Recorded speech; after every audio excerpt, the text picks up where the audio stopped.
So buying a TV must be the hardest thing to do in 2024 because basically he's been running around for me. I'm not even gonna lie. He's a real one. Because he's got a truck, so I need to get a TV in the family room. So I need like a 65-inch TV to fit the wall.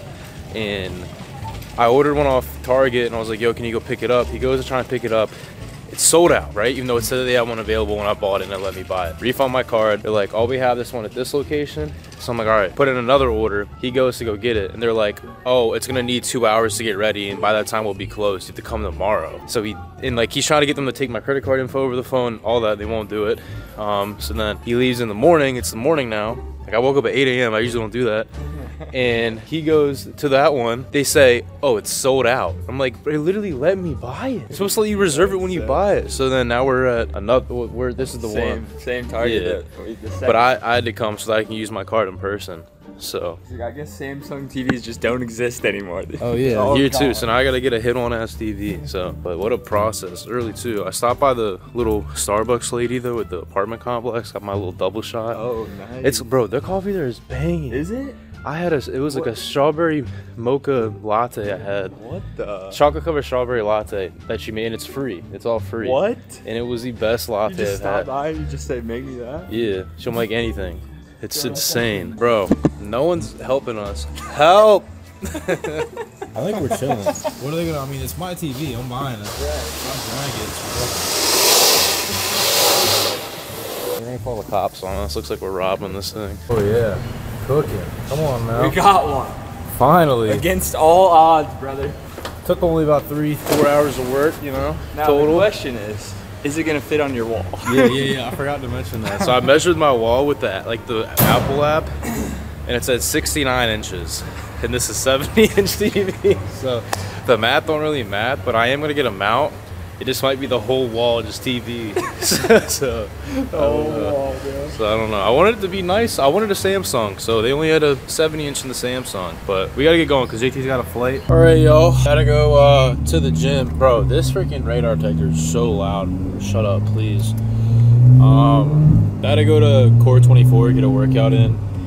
Bro, the amount of working non-stop today, just between moving everything into the apartment still and like having to also do like my responsibilities as like, you know, an athlete for some companies and sponsor. Like, bro, I've been doing stuff all day today. 6 o'clock, so now I'm gonna be able to go to the gym. My face is tingly. I had the Rise Pump Daddy. I just did 1 scoop of it. They usually do a scoop and a half, so stim-free pre. I swear by this pre-workout. I love this pre, but my face is on fire and I'm 10 minutes away from the gym because there's traffic and I'm going at like literally the worst time, but I'm spending tonight with, you know, someone, so I'm gonna go get the stuff done now.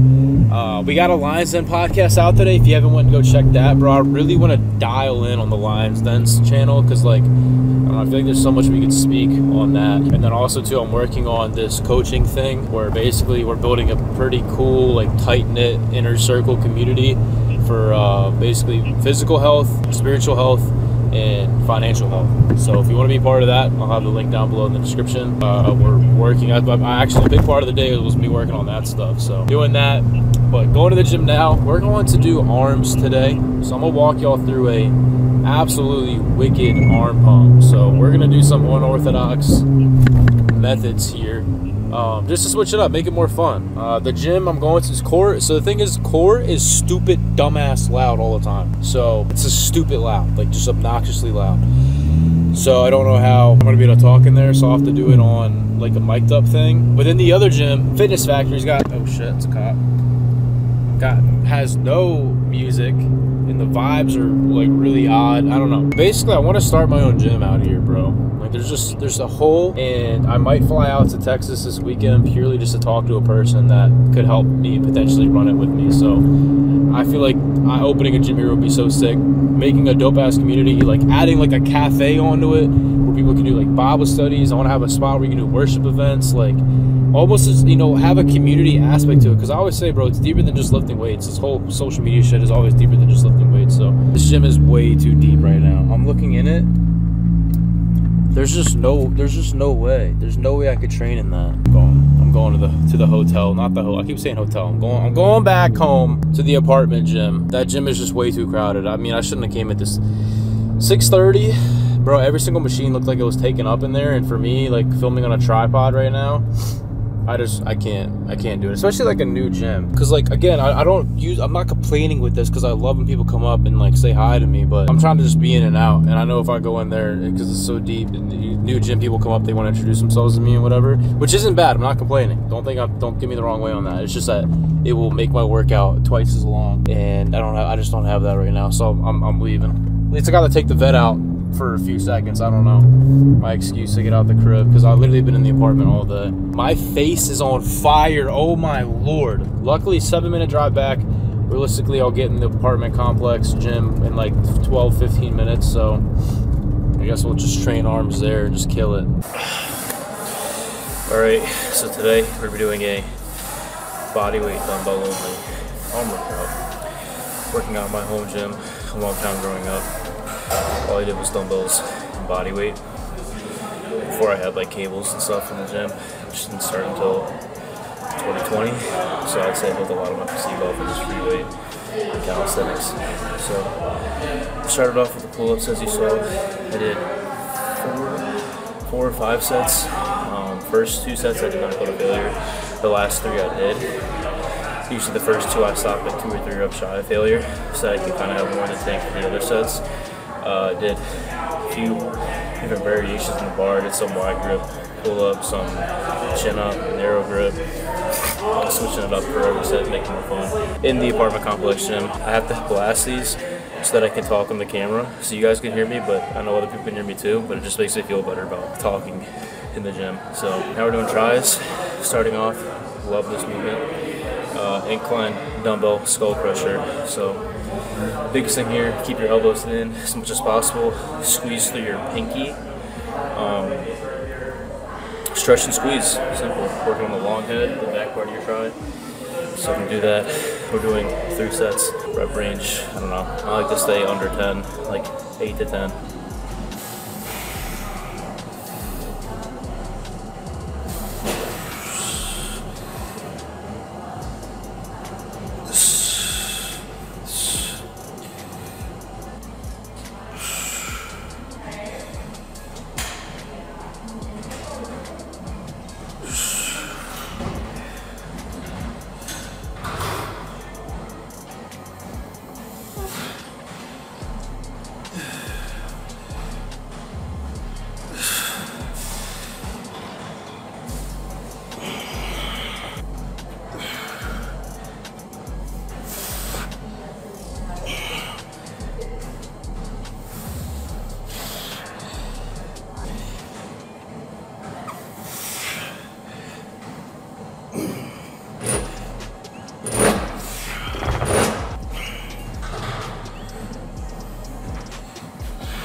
Shoulder started tweaking a little bit and was like on the bench. I don't know. I felt like I still got that impingement ever since I redislocated my shoulder last. Usually, whenever I do it, I can get right back into dips and like nothing hurts at all. But lately, getting into dips, like I haven't been able to do dips since I boxed Ethan and he dislocated my shoulder in that one video. So that sucks. But I was doing good, and then I don't know, for some reason, maybe from all the moving, it's been like nagging me again out of nowhere. I don't know, like when I go to do dips, when I go to bench still, some like curl movements, like even the hammer curls, I was feeling like an impingement. I don't know, I need to find like a good deep tissue spot out here. I did find one that I looked up. I just have to find the time to go like visit it and see what the vibe is. See if they do like dry needling and all that. And hopefully they do like the IV therapy stuff like I used to get done in Maryland, so we'll see. But I mean, it was all right. I didn't really do as much as I wanted to. I did barbell skull crushers to finish off tries, body weight. I don't know if I recorded that on here, but I put it on Snap to burn them out. So, I mean, overall it was decent. I had a pretty good arm pump. But you can go a long way with just using dumbbells. They had like a curling machine in there and like cable extension, which is what I would have added in, but I didn't have that for so long. So for me, I just used to do a lot of dips and skull crushers, but I can't do dips right now, so that sucks. Here's something kind of simple. I just flipped again. Random page flip. You guys know how those go. Flip to Acts. Media verse I read was Acts 13:38. Therefore, my friends, I want you to know that through Jesus, the forgiveness of sins is proclaimed to you. Through him, everyone who believes is set free from every sin and justification you were not able to obtain under the law of Moses. Take care that what the prophets has said does not happen to you. So I was talking about this in the last video, the stuff under like being under the law of Moses, and now under a new covenant of grace by faith through Jesus Christ. But I guess this could be used as a way for me to speak to some, I guess, newer believers or those who don't understand the whole concept of Christianity. But through Jesus, anyone who believes are set free from every sin. In the Old Testament, basically with the Jews, there were so many laws and customs that they had to obey. And when you sinned, it said the life of the flesh. Whoa. The life of the flesh is in the blood. So when you sin, your spirit in itself kind of dies. It separates yourself from God. Your spirit is kind of holy with God. And when you sin, your spirit kind of dies. So in order to kind of create the atonement for that, because the life of the flesh is in the blood, there's power in blood because blood gives life, right? So kind of it's an exchange and an atonement. So in the Old Testament, what they would do is they would kind of go to altars and they would sacrifice like animals and such in order to kind of create a cleansing that would allow you to come closer to the presence of God. So like, I forgot like the exact verse that it kind of explains it, but in the exact like, I forgot what the rabbi or whatever, but allowed him to go deeper into the temple as it became more pure through like, I feel like I sound like I don't make sense right now, but basically all I'm trying to get to is the life of the flesh is in the blood. When you sin, you separate yourself from God. So to atone for that, to create the atonement, meaning paying the fine for that sin, there has to be an exchange, an atonement. So as they used to kill animals, the sheep, lamb, we have the ultimate lamb who sacrificed and was pure enough, died on the cross 2,000 years ago, the Son of God, God in the flesh, the one who was able to take the punishment of all creation because he himself is the one who created all of creation. The only person that could kind of cover the atonement of all of humanity is God himself, right? If you just use a regular man, that's going to not cover the atonement of all the sins of past, present, and future. It has to be someone so holy and perfect enough as one who had no sin, an unblemished lamb, we'll call him, Jesus Christ, right? God in the flesh, who had no sin, he was with no sin, became sin. So basically that's the concept, so that through Jesus, you're no longer seen as your past or your present or your future sins. God doesn't see you for that. Your slate is wiped clean. You're seen as Jesus on the cross 2,000 years ago. It says that we're crucified with Christ. We take the identity of Christ when we choose to believe in him and have faith in him and become baptized in his name, so that when God goes to judge us and look at us, he doesn't look at any of our past sins and anything that we've done. All he sees is just Jesus on the cross, and that blinds from everything else of our past because that covers all of it. When you put your faith in it, you take that atonement for yourself as someone might pay. If you go to jail, someone comes in and pays the fine for you so that you don't have to serve your jail time. Instead, you're set free again. It's the same concept, but it's with your spirit. So I hope that makes sense, because it says again, through him, everyone who believes is set free from every sin, a justification you were not able to attain under the law of Moses. Even back then in the old law, right, when you would sin and whatever would cleanse you of sin, you can still mess up and you still could go to hell, right? Like, now we know that through Christ, there's no us going to hell. If you actually genuinely believe in Christ and you repent, you're going to heaven. There's no doubt about it. I could die, you know, whatever. I know I'll be chilling. You can't really do that in any other religion. So I hope that makes sense. Simple verse, something quick, but yeah. That's gonna be it for the video. If you guys enjoyed it, if you did, leave a like, comment, and sub. Code Alex on Rise and Young LA. Young LA has a drop tomorrow. Big drop. I did a shoot for it. I think a bunch of really good compressions, tracksuits, all that good stuff. All right. Love y'all. God bless. Till next time.